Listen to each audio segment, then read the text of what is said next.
Trump kemarin kan dia bilang, saya nggak percaya kalau Kim Jong Un meninggal katanya. Iya, itu laporan intelijen Amerika begitu. Iya. Diduga dia ngumpet takut sama corona. Masa pemimpin tangan besi takutnya corona? Ya kan? Dalam hukum Hammurabi disebut, jikalau istri kamu tidak mau digauli, kamu cemplungi ke sungai. Gitu. Cemplungin. Maka pagi-pagi di tepi sungai Efrat dan Tigris orang pada jongkok nungguin bini siapa lagi nih yang bakal dicemplungin.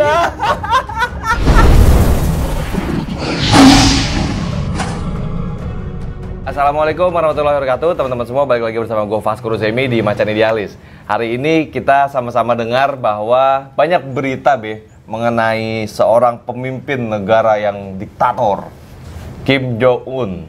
Ada kabar katanya dia meninggal, Nah ini gini, kalau misalnya apa betul, ini kan pertanyaan, apa betul dia meninggal, apa betul dia sakit, apa betul dia terkabarkan yang macam-macam itu, konspirasi apa di balik itu? Kalau ternyata seperti itu, bagaimana ceritanya? Pandangan Babe gimana, Be? Enggak, ini kan Jong Un ini memang tokoh ya. Dia nggak kelihatan aja jadi berita. Iya. Dia nggak kelihatan aja jadi Belum berita. kelihatan jadi berita, Be. Iya. Nah, orang yang nimpukin kue dari dalam mobil, iya kan?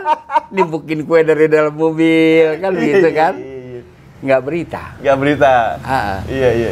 Nah, Jong Un cuma begitu aja dia berita. Oke. Dia nggak kelihatan berita. Iya. Nah, kenapa jadi Jong Un itu jadi berita, Kim Jong Un? Kim Jong Un jadi berita, orang mengharapkan sebenarnya adiknya Kim Jong Nam itu yang bisa menggantikan, yang perempuan, cewek, umur pun masih muda, 31. Iya. Tapi banyak orang bilang Jong Nam itu apa namanya, kejam. Lihat mukanya katanya nih. Nah, di dunia itu nggak pernah ada pemimpin-pemimpin perempuan ya. Cleopatra nggak kejam. Zenobia atau Zabaniyah yang dari Palmyra abad ketiga Masehi juga nggak kejam. Jadi nggak ada lah ya kan. Cuma kelebihan dari Jong Nam ini, abangnya selalu ajak dia kalau runding dengan Korea Selatan. Oke, iya. Untuk urusan itu Jong Nam dibawa. Iya. Jadi ini orang banyak berbesar hati dan berpengharapan ketika misalnya Jong Un itu harus kembali ya ke hariban Tuhan, maka Jong Nam bisa menggantikan. Kalau Jong Nam bisa menggantikan, maka potensi perdamaian Korea Selatan dengan Korea Utara itu lebih besar, ya kan? Walaupun tidak mudah. Kalau Kim Jong Un udah nggak ada. Kalau Kim Jong Un udah nggak ada. Oke, jadi kemungkinan besar akan ada perdamaian antara Korea Utara. Iya, itu. Kenapa itu, Be? Iya, karena bagaimanapun juga di sebelah orang menganggap dia kejam, di sebelah orang lagi menganggap bagaimanapun dia perempuan. Ya kan, dia tentu punya hati kan. Yang dikhawatirkan dengan Korea Utara kan kemampuan peluru kendalinya. Misilnya itu kan bisa mencapai Tokyo. Iya. Seperti halnya Iran. Sekarang ada katakanlah dua negara medium size dalam kekuatan militer, Korea Utara dan Iran. Iran juga peluru kendalinya bisa menjangkau tembok ratapan. Bisa menjangkau tembok ratapan. Kena abis tuh. Nah, jadi kalau kita membuat kalkulasi, mungkin ya perdamaian antar Korea Selatan dan Utara berpotensi tinggi untuk terjadi dibanding dengan Iran dengan Israel. Oke. Karena itu. Apa yang terjadi seandainya Korea Utara dan Selatan berdamai? Ada perubahan peta besar, terutama buat kita penting tentu Cina ya, atau katanya China bacanya ya. China itu China itu tidak bisa lagi sembarangan memperlakukan Korea Utara seperti sekarang kan ya. Artinya Korea Utara dipakai untuk medeni, untuk nakut-nakuti orang, nggak bisa. Kalau sudah terjadi perdamaian, itu yang kita mengharapkan agar Asia Timur ini betul-betul tentram lah. Termasuk kita kan. Emang Korea Utara ini dipakai sama Cina maksudnya, Be? So far begitu. Karena Cina banyak membantu Korea Utara. Nah, tinggal sekarang beban yang selama ini dipikul oleh China untuk membantu Korea Utara bisa dialihkan ke pundak orang lain. Mungkin pundak negara-negara Barat. Karena bagaimanapun keadaan ekonomi Korea Utara juga nggak gitu bagus ya dibandingkan dengan Selatan. Nah ini yang paling sulit, tidak semudah perdamaian Jerman Barat Jerman Timur ya. Ini Korea Utara Korea Selatan agak susah gitu. Kalau bicara sejarahnya Be, apa sih awal mulanya yang membuat Korea Utara dan Selatan ini terpisah Be? Perang Korea 50 sampai 52. Perang itu dihentikan juga oleh dunia ya pada lintang 38 derajat. Jadi itu menjadi garis batas. Itu perang, lalu nggak ada jalan keluar kecuali dijadikan dua negara. Gitu. Jadi ada negara yang pemberontak. Atau gimana maksudnya, Be? Apa sejarah ya, setelah Perang Dunia Kedua ini kan Selatan itu kepemimpinan Selatan tidak diakui oleh kalangan Utara, ya kan? Utara apalagi sudah menganut paham ideologi yang lain. Yang menganggap Korea asli itu yang mana? Utara atau Selatan? Ya dua-duanya sih asli, ya kan? Maksudnya yang dalam satu utama yang awal misalnya gitu, Be? Dulu kan mereka mendaftarkan di PBB sebagai Korea, bukan Korea Selatan. Tapi setelah tahun 52 masing-masing mendaftar sebagai anggota PBB. Gitu. Nah, terus gini, Be, kalau dampaknya misalnya gini, misalnya Kim Jong Un betul-betul meninggal, ini kan berita ini bisa-bisanya loh, Be, negara ini tertutup banget ya, Be ya. Tertutup. Amerika pun nggak bisa sentuh nih barang. Tertutup. Kalau dulu Cina tertutup, tapi orang bilang tirai bambu masih bisa diintip. Oh gitu ceritanya. Kalau korup sudah tirai besi, ngintipnya susah. Ini tirai bambu, Cina masih bisa diintip. Ini susah, nggak kita ketahui apa yang terjadi di Korea Utara sesungguhnya dan apa sebenarnya drama di balik siapa itu Kim Jong Un menghilang gitu kan. Kan kita nggak tahu. Drama apa itu? Drama apa? Mungkin dia sedang persiapkan pemerintahan baru ya, di mana adiknya dipersiapkan sebagai presiden, Kim Jong Nam, dan mungkin Kim Jong Nam selaku presiden Korea Utara yang akan mengumumkan mungkin kematian abangnya. Saya rasa itu.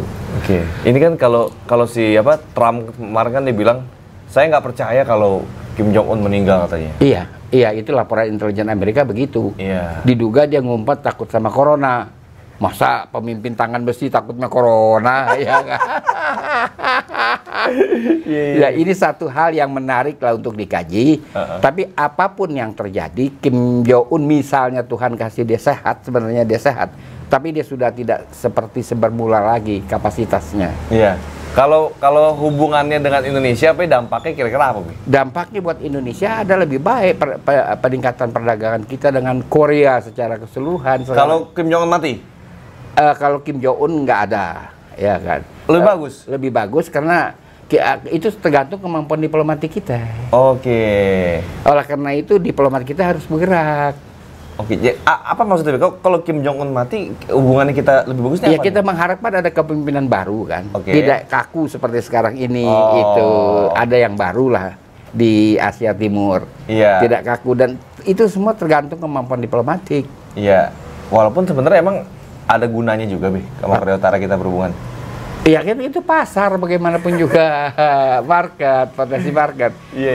Kalau Korea Utara ya tidak terlalu mengkhawatir, Korea Utara dan Selatan tidak terlalu mengkhawatirkan walaupun proses perdamaian tidak semudah Jerman Timur dan Jerman Barat ya. Yang paling mengkhawatirkan bagi perdamaian dunia, bagi orang blok-blok negara tertentu itu adalah Iran dan Israel. Karena kalau dasar pertikaian Korea Utara dan Korea Selatan itu dasarnya sederhana saja. Perbedaan ideologi. Tapi Jerman Timur, Jerman Barat juga perbedaan ideologi. Akhirnya cair juga ideologi Jerman Timur. Ini korup juga akan begitu. Nanti cair juga ideologinya. Tapi kalau Iran dan Israel tidak, itu masalah sejarah. Sejarah yang panjang. Karena orang-orang Persia sangat yakin dengan afiliasi sejarah mereka kepada Nimrod atau Namrud, ya kan, seorang raja yang sangat terkenal dari sekitar abad 22 Masehi, 22 sebelum Masehi. Sekitar itu 22 atau 21 sebelum Masehi. Timeline-nya susah ya di zaman itu, kecuali sampai dengan Hammurabi timelinenya jelas ya, Hammurabi abad 18. Tapi kalau Nimrod susah, Namrud. Dan dia raja yang besar, itu adalah kebanggaan bagi orang Babylon. Persia kan Babylon. Jangan lupa bahwa kode Hammurabi yang dijadikan patokan ilmu hukum di dunia dan diajarkan di sekolah-sekolah hukum dunia, itu adalah tablet prasastinya, 17 tablet itu dipasang di bukit-bukit Persia sebelah utara. Oke. Itu menarik kok, hukum Hammurabi itu kalau Pasko mendalami atau mendengar contohnya saja misalnya. Oke, contohnya gimana, Be? Contohnya begini, dalam hukum Hammurabi disebut, jikalau istri kamu tidak mau digauli, kamu cemplungi ke sungai gitu. Cemplungin. Maka pagi-pagi di tepi sungai Efrat dan Tigris orang pada jongkok nungguin bini siapa lagi nih yang bakal dicemplungin.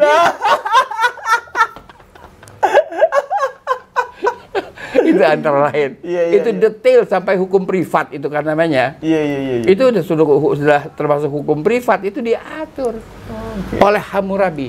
Nah, itulah menjadi kebanggaan orang-orang yang berafiliasi sejarah dengan Babilonia. Di samping dia membangun tower Babilonia yang besar, mereka itu melahirkan tokoh-tokoh yang besar sekali seperti Hammurabi di abad 18 atau siapa itu Nimrod atau Namrud sendiri pada abad Rasulullah abad ke-22. Iya. Cuman jadi bukan hanya ideologi deh, Be, ya, pertarungan itu, Be, ya? Bukan. Oke. Bukan ideologi, ini afiliasi sejarah, nggak bisa. Nggak bisa, keunggulan Persia, bangsa Persia. Oke. Lalu berbeda dengan Kim Jong Un, wafatnya Nimrod itu karena kupingnya kemasukan serangga. Bukan corona, serangga. Mungkin sebangsa sebut rang-rang ya kalau di sini. Ngegelitik terus sampai dia senewan. Kalau mau tidur kepalanya dipentok-pentokin ke tembok, ya kan dia nggak bisa tidur. Raja besar ya, padahal, Be. Raja besar. Kemasukan semut itu kan. Kemasukan semut. Gimana kalau hidup zaman sekarang, Be? Kan itu waktu belum ada THT. Ahli THT belum ada. Belum ada. Nah, ini dan jangan salah. Iran sudah selesai dengan corona, nggak termasuk lagi kan? Seperti Korea Utara juga nggak, Israel juga udah selesai dengan corona. Kita lihatlah apa yang akan terjadi setelah ini. Jadi kita akan saksikan kemana arah dunia. Dan dua-duanya ini medium size, bukan bangsa yang besar sekali juga belum, ya kan? Kecil juga enggak. Kecil tidak, besar Iran itu. Ini yang orang khawatir. Dan kalau korut bagaimanapun bisa dilobi. Korut. Tapi melobi Iran kan susah. Dia punya latar belakang sejarah kerajaan Persia yang besar. Kaisar Khusro dan sebagainya itu besar. Itu lain. Dan nggak bisa. Itu diganggu-gugat itu, Be, ya? Nggak bisa, dan kerajaannya kan tunggal, Persia itu kan. Kalau kita kan kerajaan kita banyak. Makin lama makin nambah.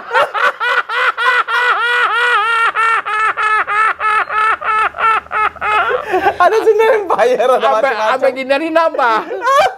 Yang dulu-dulu kan ditambahin terus. Gua kerajaan Kalau mereka enggak. Memang ada kerajaan besar gitu, ya. Satu kerajaan besar, Egypt satu, Damaskus Suria satu, Lubnan, Palmyra satu, Babylon menyangkut Irak dan Persia satu. Kan begitu. Kita banyak amat dah. Dan seakan-akan besar.